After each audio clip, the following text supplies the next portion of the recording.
There are some struggles that don't look dramatic from the outside. No screaming. No violence. No obvious tragedy. Just a quiet, persistent weight that follows you everywhere. I grew up in a calm part of Ohio, the kind of place where nothing terrible ever seems to happen. My dad worked maintenance at a community college. My mom cleaned houses whenever her back allowed it. We were never homeless, never starving. But there was always tension, like a constant hum in the background of our lives. Bills were paid late. Conversations stopped when kids entered the room. I learned early how to read silence better than words. At school, I blended in. Not a problem kid. Not a standout either.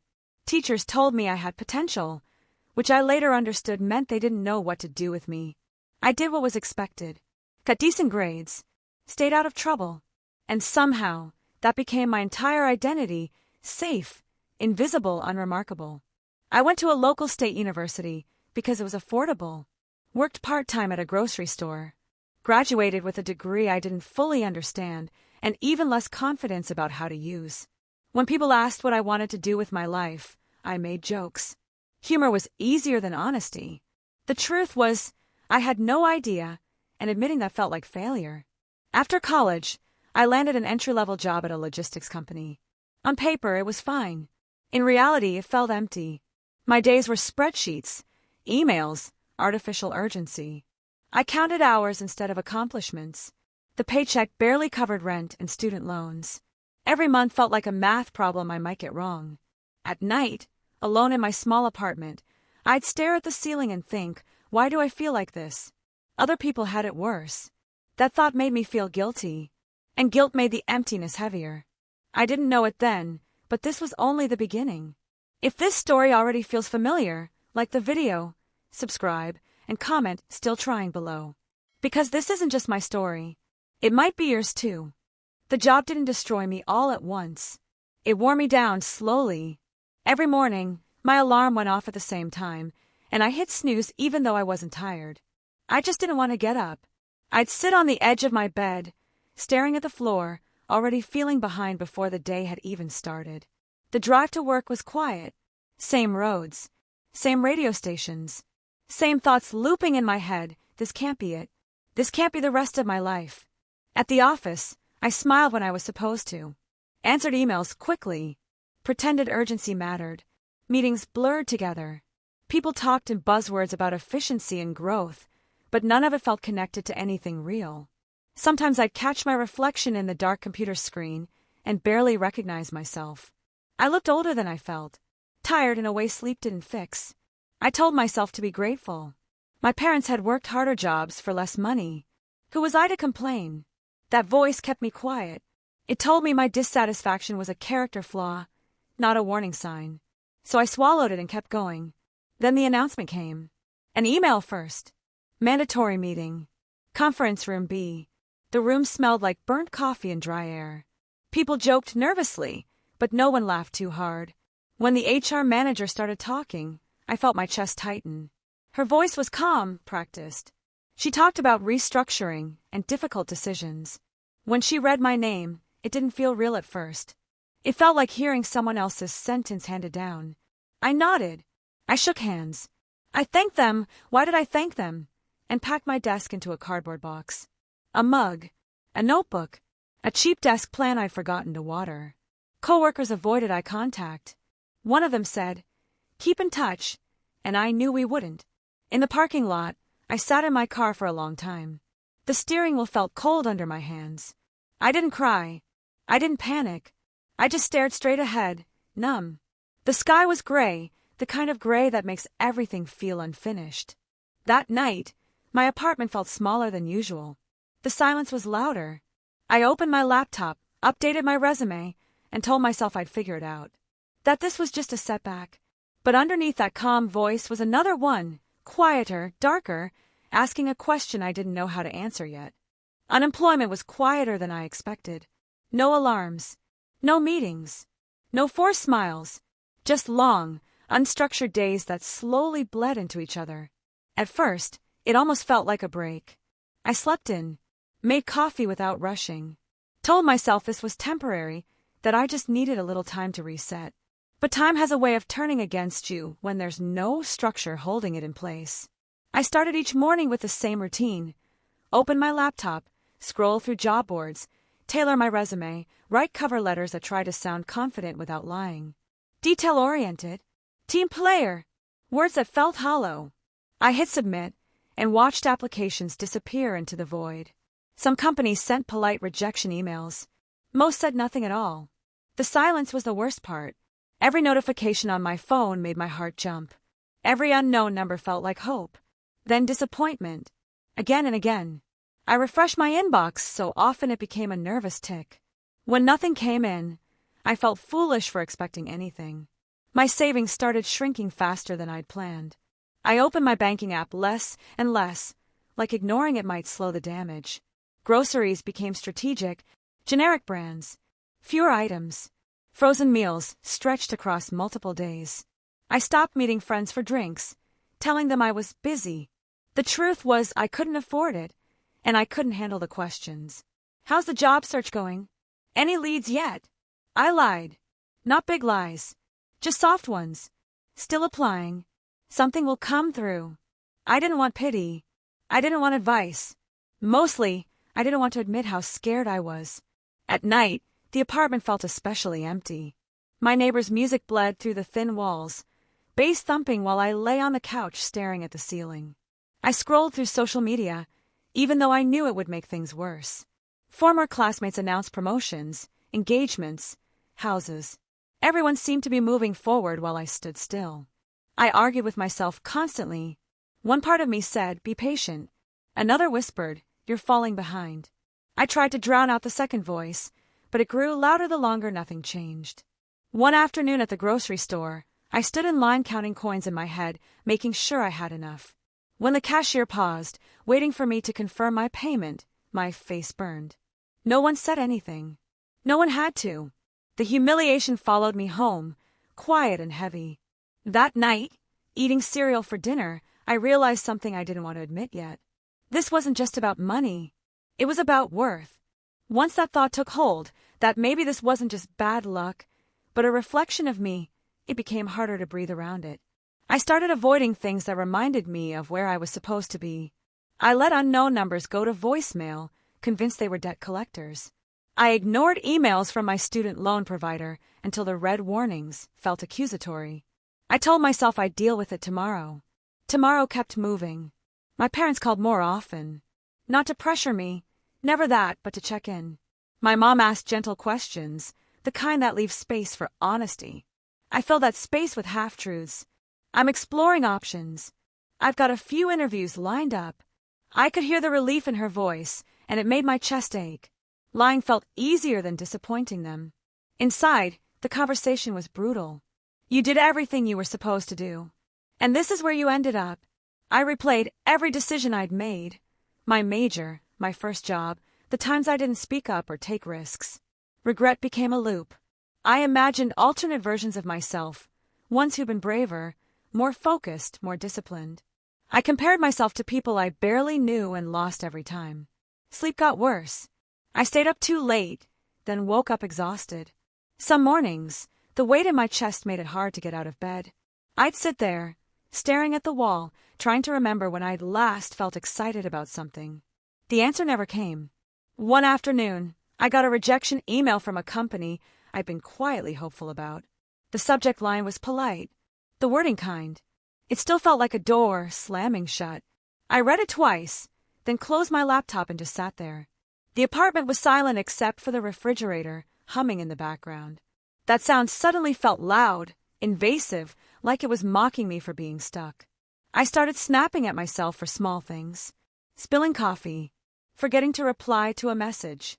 Each mistake felt like proof that something was fundamentally wrong with me. I stopped writing in my journal. Stopped going for walks. The days narrowed. The worst part was the shame.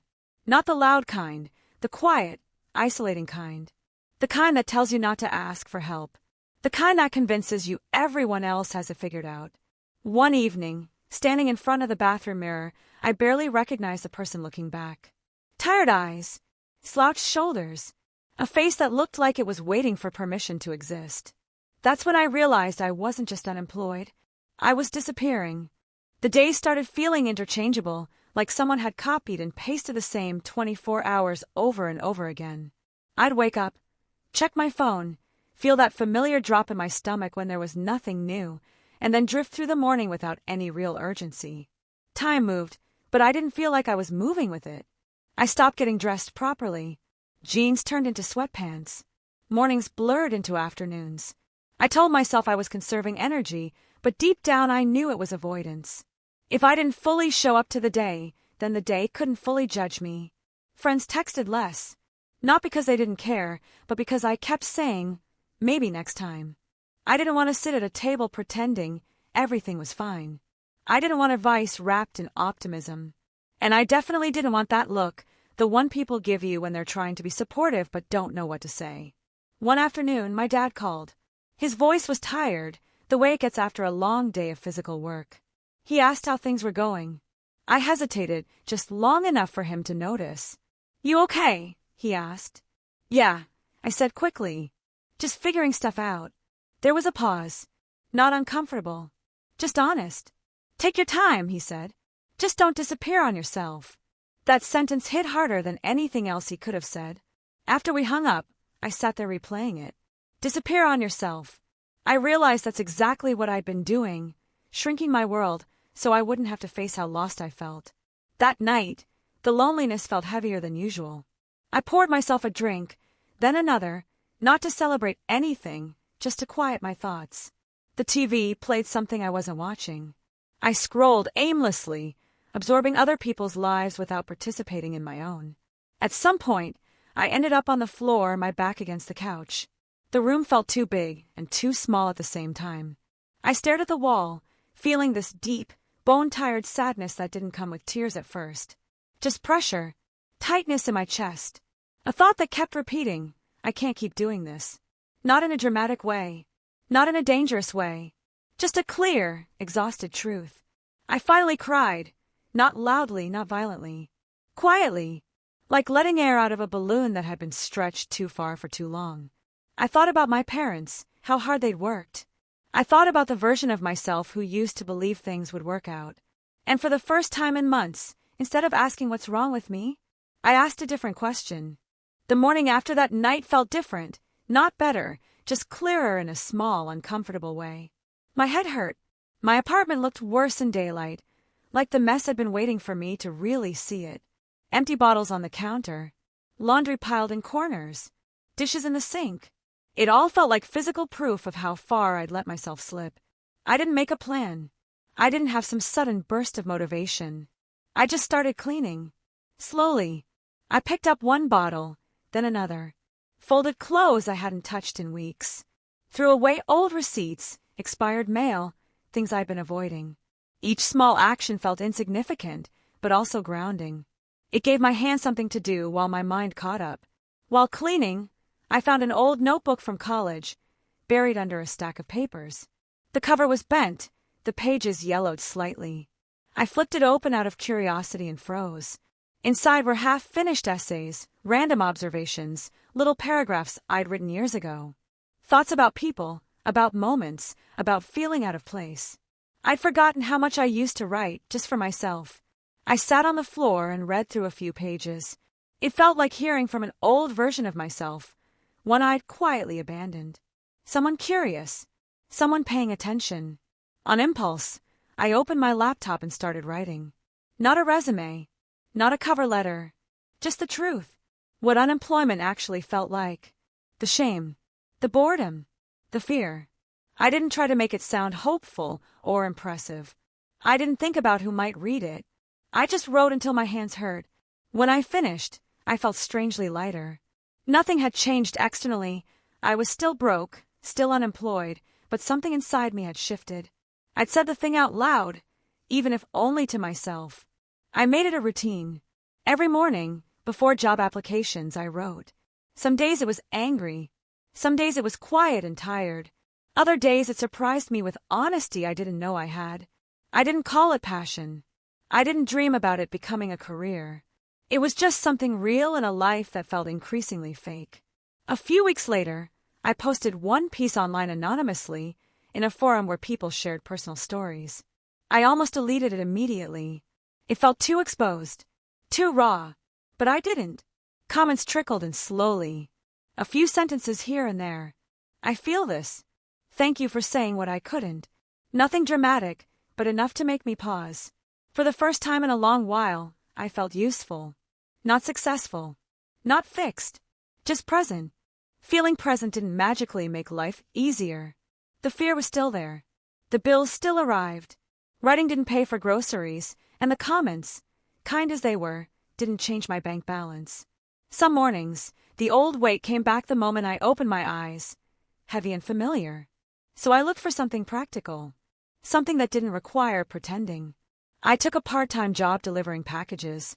The pay was lower than my old office job, and the work was physical in a way my body wasn't used to. The first week left me sore in places I didn't know could hurt. My hands ached. My legs burned. I came home exhausted and collapsed onto the couch without energy to overthink my life. There was something honest about the job. You pick things up. You move them. You finished your route. No corporate language. No false urgency. Just effort and time. During deliveries, I had long stretches alone with my thoughts. Some days, they were cruel. You went to college for this. Other days, they were quieter, more reflective. I started noticing small things. The way morning light hit the houses, the smell of rain on pavement, the satisfaction of finishing a route early. It wasn't happiness, but it was grounding. I kept writing. Early mornings, before work. Sometimes late at night, when my body was tired but my mind wouldn't shut off. I wrote about shame, about masculinity and failure, about the fear of becoming invisible. I didn't polish it. I didn't try to be clever. I just tried to be honest. More people responded. Not a lot, but enough to matter. Some shared their own stories. Others thanked me for putting words to something they couldn't explain. I realized how many people were carrying similar quiet struggles, convinced they were alone in them. Progress was uneven. There were weeks when nothing felt better. Weeks when I wondered if I was just distracting myself from reality. Writing didn't feel heroic. Delivering packages didn't feel like a comeback. But there were subtle changes. I drank less. I slept better. I stopped lying as much when people asked how I was doing.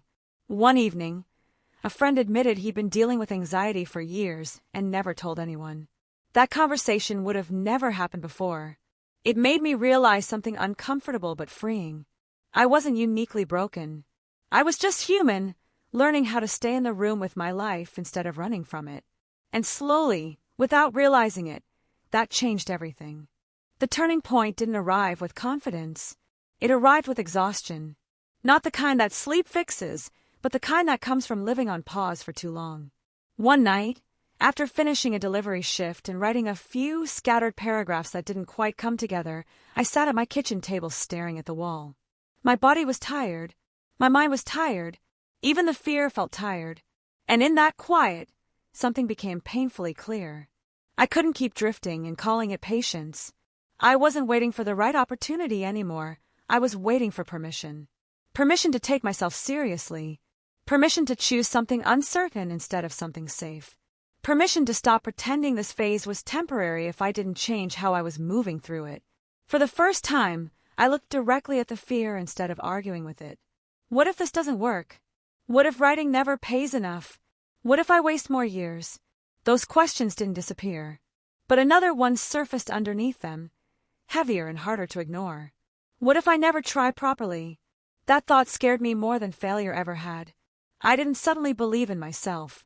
I didn't feel brave. I just felt done running in circles. So I made a decision, not a dramatic one, but a deliberate one. I would treat writing like work, not a dream, not a backup plan. Work. I mapped out what survival actually looked like. Keep the delivery job for stability. Cut expenses further. No more pretending money stress would fix itself. I created a simple routine. Write every morning, pitch or submit in the afternoons, deliver packages in the evenings. No chasing inspiration. No waiting to feel ready. The uncertainty was still there. Some nights, it kept me awake, whispering worst-case scenarios. I knew I was taking a risk, emotionally, financially. There were no guarantees, no timeline, No applause waiting at the end. But there was clarity. For the first time since losing my job, my days pointed somewhere.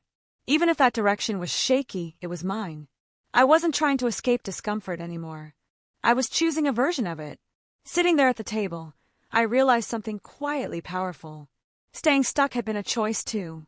And if I could choose that unconsciously, maybe, just maybe, I could choose differently on purpose. I didn't feel ready, but I started anyway. Once I stopped waiting to feel ready, the work itself became the anchor.